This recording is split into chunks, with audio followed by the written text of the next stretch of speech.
Nous grimpons quelques étages de l'hôpital européen pour rejoindre Cyril de Cazalet, le président de la Fondation Ambroise Paré. Il nous reçoit dans son bureau pour nous raconter l'histoire de cette fondation qui célèbre ses 150 ans de reconnaissance d'utilité publique, mais dont l'histoire est encore plus ancienne. Elle est très ancrée dans notre ville, en ce sens que nous pouvons remercier Madame Favier, qui, dès 1839, ouvrait sa maison pour recueillir des dames, des jeunes femmes, des jeunes filles protestantes dans le besoin et malades. C'est le démarrage de l'infirmerie protestante qui a connu un essor qui a été félicité par nombre de personnes de la population protestante évidemment, qui a permis dès 1845 de s'agrandir et de faire une vraie infirmerie. Cette infirmerie a continué à se développer, les bienfaiteurs ont continué à apporter leur soutien à l'infirmerie et 30 ans plus tard, en 1875, le 6 mars 1875, le président MacMahon a reconnu d'utilité publique la fondation Ambroise Paré. Depuis lors, la fondation, au 19e, a continué à s'agrandir. 20e, un vrai hôpital qui s'est développé principalement dans la seconde partie du XXe siècle pour arriver aujourd'hui à ce que nous sommes. Ce projet a ensuite évolué au XXe puis au XXIe siècle jusqu'à conduire à la création de l'hôpital européen. Ce projet d'hôpital européen, comme tout projet, ne peut résulter que d'un alignement de planètes assez favorable, même s'il a fallu énormément travailler pour faire aligner ces planètes. Ça a commencé en 2005, on va dire, ce projet, avec une union un rapprochement plutôt entre la fondation Ambroise Paré et l'association Paul Desbièvre, l'hôpital Paul Desbièvre, qui se trouvait à la Joliette, là juste au-dessus du métro de la Joliette, dans l'objectif de créer un établissement commun dans les quartiers nord où nous sommes aujourd'hui, pour tenter de rééquilibrer l'offre de soins entre les quartiers sud, offre de soins très importante, et les quartiers nord, offre de soins, on va dire, beaucoup moins importante. Les équipes donc de l'hôpital Ambroise Paré et de Desbièvre ont travaillé dans ce sens de manière extrêmement importante, de manière extrêmement efficace, sans jamais rien lâcher.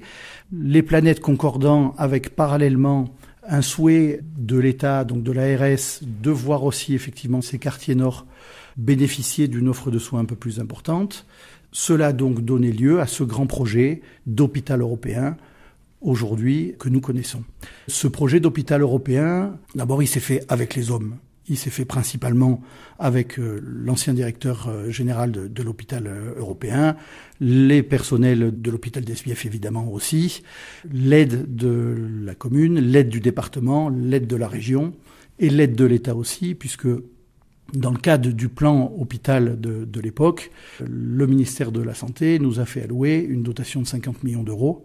C'était sous l'égide de Madame le ministre Roselyne Bachelot, qui d'ailleurs, l'histoire se recoupant et se bouclant, nous a fait l'honneur d'être la marraine de notre cérémonie des 150 ans de la Fondation Ambroise Paré que nous avons tenue en mai dernier. Nous avons donc une pose de la première pierre en 2010, l'ouverture de l'hôpital en 2013, et depuis, tous les professionnels de santé, tous les médecins ici travaillent dans le même sens. L'offre de soins la meilleure pour les patients, aussi bien dans ce quartier que pour les patients des quartiers sud. Nous soignons ici sans distinction l'ensemble des patients avec en arrière-plan un ADN qui est l'ADN de notre fondation, qui est le respect des valeurs que nous avons et la mise en œuvre de ces valeurs que sont l'humanisme, la bienveillance et l'excellence dans le soin. Les valeurs initiales de la Fondation Ambroise Paré qu'elle tente de faire perdurer aujourd'hui. Ces valeurs que sont donc l'humanisme, la bienveillance et l'excellence, ce sont des valeurs qui sont réellement ancrées aussi bien chez les professionnels de santé qui sont là dans notre hôpital que chez les médecins qui sont là avec nous et encore aussi bien dans le conseil d'administration de cette fondation qui a toujours été animée, qui veille à ce que toujours soit respecté et soit mis en œuvre ces valeurs d'humanisme. L'objectif pour nous, c'est réellement que le patient soit complètement accompagné, complètement soutenu, pour que dans son parcours de soins, avec les accompagnants, il soit le moins touché par la maladie par ce que nous pouvons apporter comme aide. Et réellement, pour moi, ces valeurs sont très très importantes. D'abord, je remercie surtout toutes les équipes médicales, y compris les médecins, parce que c'est eux qui font vivre ces valeurs. C'est eux qui les mettent en exergue, c'est eux qui les mettent en application. Ce qui permet aujourd'hui à notre hôpital d'être un acteur de la santé dans notre ville, tant en matière d'excellence de soins, mais surtout en ce qu'il contribue à réduire la fracture sociale que nous avons dans notre ville entre les quartiers nord et les quartiers sud. Et de nombreux professionnels de santé y travaillent. Aujourd'hui, nous avons un effectif en personnel de soins à hauteur de 1400 personnes. Nous avons 350 médecins libéraux, par ailleurs, qui vivent ensemble, comme je disais tout à l'heure, dans l'objectif d'appliquer ces valeurs qui sont les nôtres pour améliorer les parcours de soins de nos patients. Des patients nombreux, eux aussi, à fouler le sol de l'hôpital européen. Nous réalisons environ 253 000 consultations externes, 68 000 séjours en hospitalisation complète et nous accueillons plus de 41 000 patients aux urgences. Pour les prendre en charge, nous avons donc des équipements de pointe. Nous disposons d'un plateau technique de très haut niveau qui se compose principalement de 32 salles de bloc, dont 6 salles d'endoscopie et 4 salles interventionnelles. L'ensemble de cet équipement permet d'assurer un haut degré de technicité tout en restant au service d'un objectif unique pour nous, qui est donc la qualité et la sécurité des soins apportés aux patients. Après avoir parlé du passé et du présent, parlons un petit peu d'avenir. Cyril de Cazalet nous confie les principaux projets de l'hôpital européen Marseille. Comme je suis très attaché aux valeurs de l'hôpital, et l'hôpital est très attaché à l'innovation. L'innovation, c'est ce qui est le deuxième élément d'ADN de notre hôpital, de notre fondation, parce que sans innovation, vous perdez l'efficacité, vous perdez l'excellence. Et donc, aussi bien les médecins que le personnel, que la direction, que nous, au sein du conseil d'administration, nous sommes focus sur les projets, sur l'innovation, aussi bien des projets à court terme que des projets à moyen terme, que des projets à long terme. Nous avons des projets qui reposent sur notre obnubilation, si c'est un terme qui existe, à vouloir renforcer notre offre de soins. Pourquoi nous voulons renforcer notre offre de soins ? C'est pour améliorer ce parcours de soins de nos patients et éviter quand un patient rentre dans notre hôpital, qu'il aille ensuite dans d'autres structures. C'est pas par le fait qu'il aille dans d'autres structures, nous ne sommes pas du tout jaloux des autres structures parce que nous travaillons tous ensemble au service du patient, mais c'est parce qu'un patient malade, il est quand même beaucoup plus aisé pour lui de rester dans un environnement quelque part un petit peu familial ici chez nous, plutôt que d'aller d'hôpitaux en hôpitaux. On connaît tous la situation et on a tous été dans cette situation de maladie. Donc pour améliorer notre parcours de soins aujourd'hui et notre offre de soins, nous courons, passez-moi l'expression, depuis de nombreuses années, parce que nous avons les compétences, le matériel et les hommes pour obtenir des autorisations dans la lutte contre le cancer, en matière de radiothérapie et de médecine nucléaire, mais aussi dans le traitement des problèmes cardiaques, avec des autorisations que nous cherchons à avoir en matière d'électrophysiologie. Dans l'innovation, nous investissons en permanence l'ensemble des fonds que nous pouvons avoir à disposition sur le plateau technique. En ce sens, jusqu'à ce jour, nous investissons entre 7 et 8 millions d'euros par an. Les années 2025-2026 sont un peu plus importantes en ce sens que nous allons investir entre 20 et 25 millions sur différents projets. Nous allons avoir très prochainement un 4e scanner. Nous allons avoir une salle d'intervention hybride qui va permettre de pratiquer des interventions thoraciques et vasculaires complexes. Et par ailleurs, comme nous entendons toujours innover, être au goût du jour, nous sommes en train de concrétiser un partenariat avec la société Tassalia pour, dans notre politique environnementale, nous brancher à la boucle de mer et permettre de nous chauffer et de nous refroidir de manière décarbonée, ce qui nous permettra, et j'en suis assez fier, et je remercie les équipes pour ça, d'être aujourd'hui à Marseille le premier établissement de santé décarboné. Nous continuons à innover car parallèlement, nous avons un centre de recherche clinique important.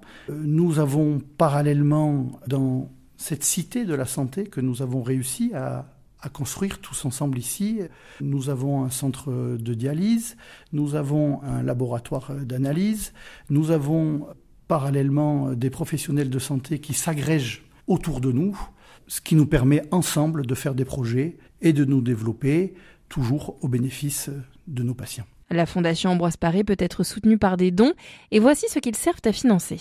Les dons, ça remonte justement à cette reconnaissance d'utilité publique 1875. Préalablement à ça, Madame Favie avait été aidée par des bienfaiteurs. Et aujourd'hui, le fait d'être une fondation de reconnaissance d'utilité publique nous permet justement de recevoir des dons. Les dons, nous les utilisons évidemment au service des patients pour améliorer leurs conditions de vie dans l'hôpital, mais aussi, et ça fait partie, quelque part, c'est une conséquence de nos valeurs, mais aussi nous prenons aussi soin que les accompagnants puissent aussi être dans des bonnes conditions avec les patients.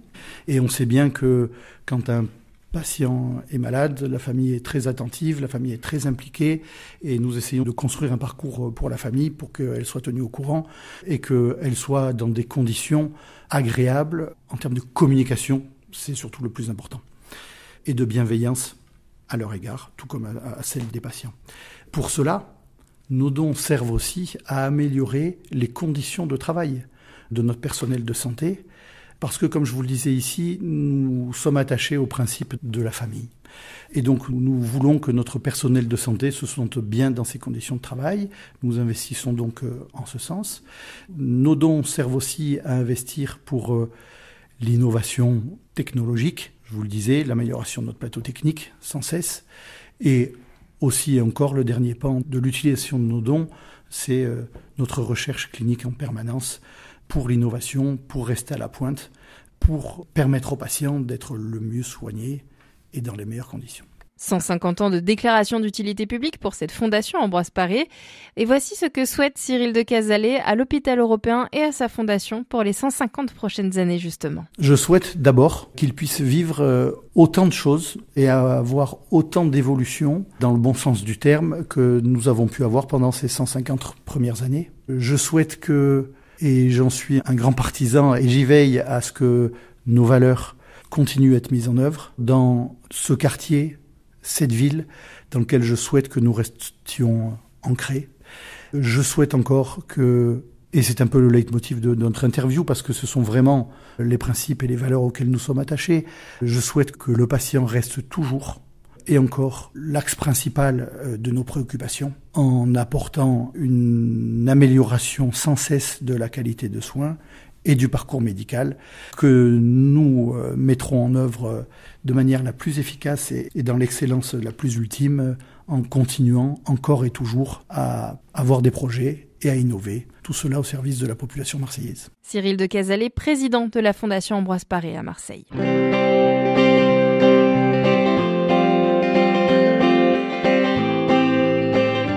Et c'est la fin de cet épisode de Votre Santé, Notre Histoire, un podcast de l'hôpital européen Marseille et de la Fondation Ambroise Paré, réalisé par la radio Dialogue RCF. Et si vous voulez soutenir la Fondation Ambroise Paré pour la recherche, le matériel ou les soins, c'est possible en faisant un don sur le site hôpitaleuropéen.fr.